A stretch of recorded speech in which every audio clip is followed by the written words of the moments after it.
Welcome, everyone. Another back and forth with me and Kevin. Lots of good fun today with a lead-off topic being the debt ceiling. Does it even matter to markets? We're going to dive in, tackle that. We'll also look at the Canadian inflation numbers, which have gone up as of late, and then have a little bit of fun with a lightning round. But let's dive right in, Kevin, with the debt ceiling.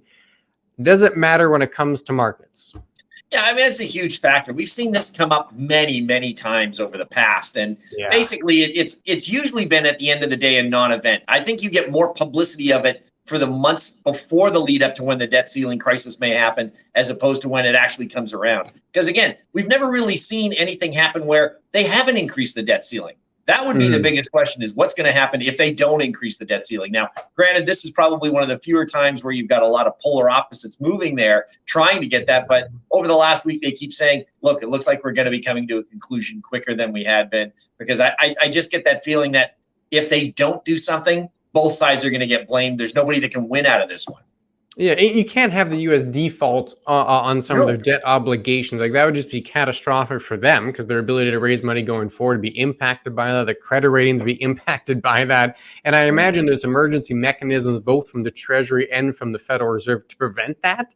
If it ever came down to that, like, I'm sure there's a lever they could pull to kind of extend the deadline a little further until a deal got done. And I think that's priced into markets. Like, markets don't think there's actually going to be a default in terms of whether or not this matters to markets. If you look at the yields, the short-term stuff, the 1 month, the 3 month T-bill yields have jumped, which makes a little bit of sense, right? There's a negotiation, there's a bit of tension. You see the yields rise, they're kind of pricing in some of that factor. But the idea that there's actually a default, I mean, it's just really not priced in. It's at like a 4 or 5% probability, which is likely appropriate, right? It's not a catastrophic event, more of just some short-term tensions here. And if you go back to the market in not the bond market, because that's the yields, but talking about the stock market, really hasn't mattered, Kevin. It's been like a non-event. The stock market's kind of gone sideways, a little bit down, nothing significant in the last little bit. So, like, do markets really care about this debt ceiling debacle?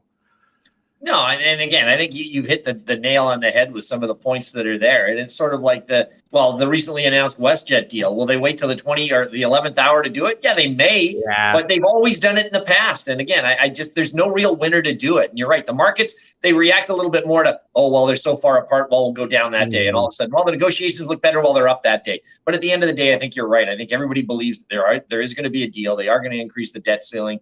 And the markets are just sort of saying, yeah, okay, we've seen this play before. Let's just ride through it, and we'll make the best of what's going on. So you're right. I think it's going to be a minor event in any sort of situation. And again, we'll get past that debt ceiling scenario. Once that's done, they'll find something new to talk about. Yeah, and I looked at the market reaction, really just 2000 onwards. I didn't go all the way back, but 2000 onwards, every time those debt ceilings come up, and there's always been a little back and forth and headlines and political nonsense, eventually they come to a deal. In all cases, the market didn't really budge. The exception is 2011, where after the deal, the stock market actually went down. But in that case, you actually had the rating agency change the rating on the U.S. government debt. They knocked them down a peg, and that was the reaction, right? Not necessarily the political back and forth, that the rating agency came out and said, hey, we're not giving the U.S. our top rating anymore. We're going one rung lower. And then you had a market reaction to that. That was really the only exception. Every other time, market really didn't care. Short-term turbulence, deal gets done, then the market just kind of moves on. And we'll move on as well. How do you like that for a segue? That was phenomenal. Like it was planned. Moving on to inflation, Canadian numbers came out for the month of April, came out earlier this week, and it was actually an acceleration. It was actually higher than expected and higher than we had in the month of March. First time since June 2022, we have seen inflation pick up a little bit. What are your thoughts there, Kevin? Yeah, I mean, the forecast since June, we've only seen down. Whether it was down by a small percentage or down by a larger percentage, we've only seen down. And of course, the forecast this time was down again. It was going to go from 4.3 to 4.1. But as we can see, we did the opposite. We did a 4.4. Now, again, we've been told roughly for the past few months that getting those initial numbers down was not going to be a hard problem. But when you hit that sort of 4% line, getting back to 2, you're going to run into sticky inflation, and that's going to be the cause of what's going on. I mean, you're dealing with a lot of job increases for wages because you're still fighting for employers and things along those lines. You're dealing with housing costs. You're dealing with a lot of other things that don't come down immediately, especially when the inflation numbers start to show. That way, you're probably going to have this hang around maybe for a little while longer. Is 2% realistic though? Because that seems the official target. Is that an actual achievable number in this environment? Yeah, that's hard to say. I mean, you're right. I'd say that, 2 may be what you're looking for, but 3 may become the main norm going forward. And that may be something you have to consider. Because, I mean, we were in, decades of low inflation that we haven't had for a while. But before that, you hit the 80s and all of a sudden you had that really high stuff for a long period of time. So, yeah, I mean, based on where we are right now, 2 may be a hard concept to get. Yeah, and part of it is, and I'm taking this insert here directly from Statistics Canada. Statistics Canada is the one that tracks the inflation data. They're the one that creates a report when it gets released. And this is from their report. This is their words here, Kevin. And it kind of gives you an idea of why April was higher. And part of the reason April was higher was because interest rates were higher. So you kind of have a sticking point here. The raising rates to crush inflation. In this particular case, it increased inflation because mortgage cost went up. The second line there, Canadians continue to pay more in mortgage interest costs in April, 28% increase from this time last year. And that's because people are renewing mortgages, they're initiating new mortgages, those higher rates are kicking in. And then also rent, right? You can't afford a condo, can't afford a house, you're going to have to rent something. Now more and more people are trying to rent. All that demand for rent means rent prices go up. You can see it went up 6% in the month of April. So that was contributing factors to specifically why April went up, but could also be a reason why inflation could be a little stickier and we could not get to that 2% level, right? Maybe it kind of hangs around that 3-4 for a little longer. And it kind of leads to the question of 2 is the target.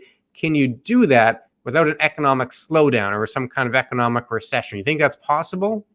Yeah, and that's the hardest question. I mean, the big factor has been, will we hit recession? Will we hit soft sort of landing scenarios? And again, it becomes, jobs are a big factor, but you're right. This mortgage scenario is a big one because until you can cut rates and bring those mortgage rates down, you are going to have higher costs. And that's going to put debt problems in people's situations. And whether or not they can continue to hold the debt they have, or is that going to explode scenario, that could lead to recession. I mean, there's a variety of different topics and reasons for why that could happen. But you're right.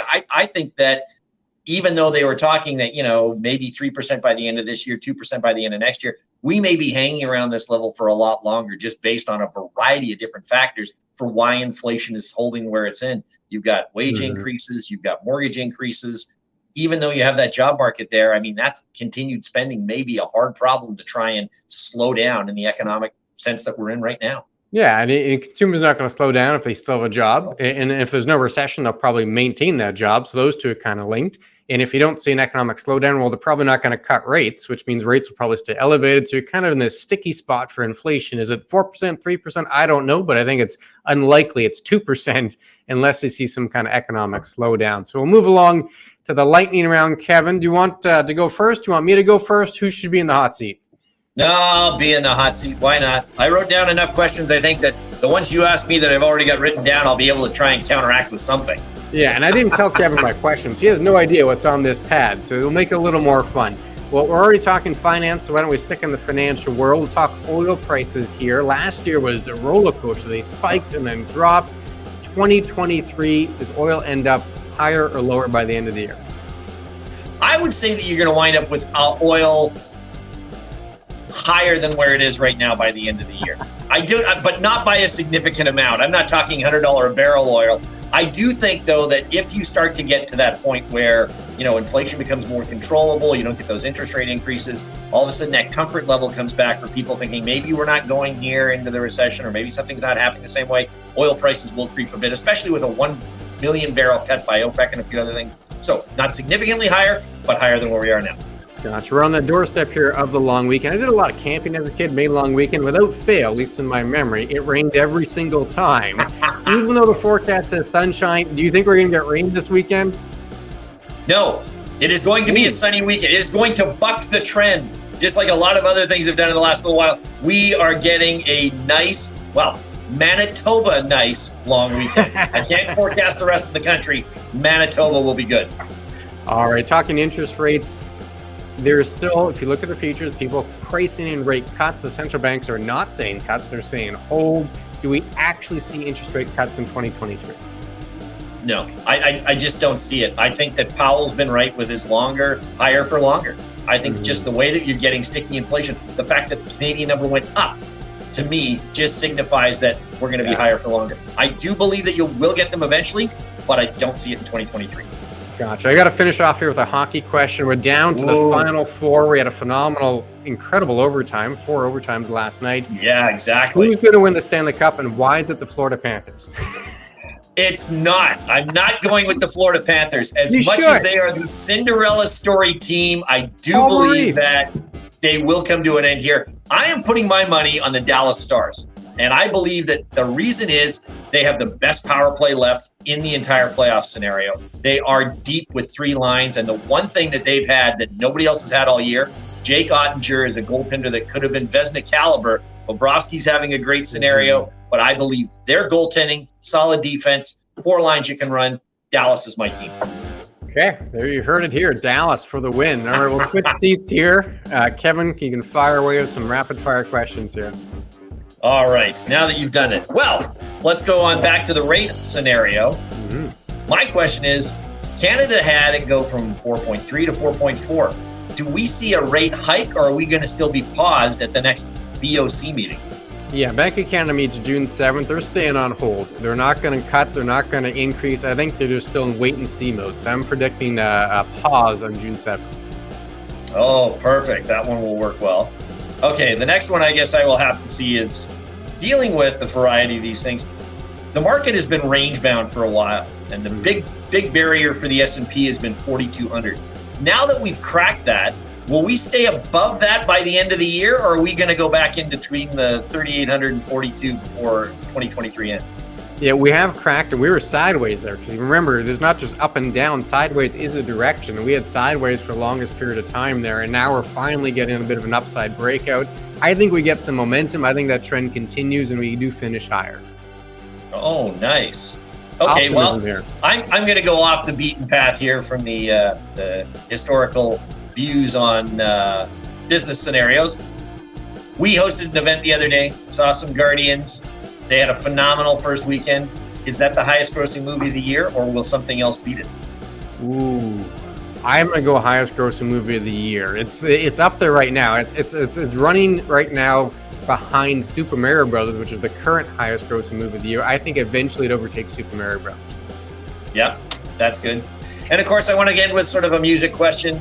We're sitting there a year and a half ago sort of scenario. We were looking forward to a Foo Fighters concert and everything else. Taylor Hawkins. Now that they seem to have gotten past the death scenario of our drummer here, do they start touring again in 2024? Oh, absolutely. Yeah, they definitely tour again. They have an album coming out. They've already released a couple of the songs. In my mind, I heard the first 2 songs. It sounds all about Taylor Hawkins. Maybe that's their way they're coping with the death of their drummer. I do think they get back on the road. The interesting part is, who does the drumming? Who do they bring in to fill in for Taylor Hawkins on the road? I don't know the answer to that, but I do think they get back on the road in 2024. Will they stop here? I hope so. I really hope so. I have no idea if Winnipeg's higher than this, but I really hope so. Well, we'll leave it there for our back and forth. That was the lightning round. If you have more questions about finance, hockey, Foo Fighters, whatever it is, you can go to the website on the bottom of the screen, chatwithclintonkevin.com. We'd love to hear from you. Fill in the form that comes right to us. We'll get back to you as soon as we can. Any parting words for the folks, Kevin? No, I think we've summed everything up. We've gone long enough for today. Time for you to get on to the rest of your day and enjoy your long weekend. Take care, everyone.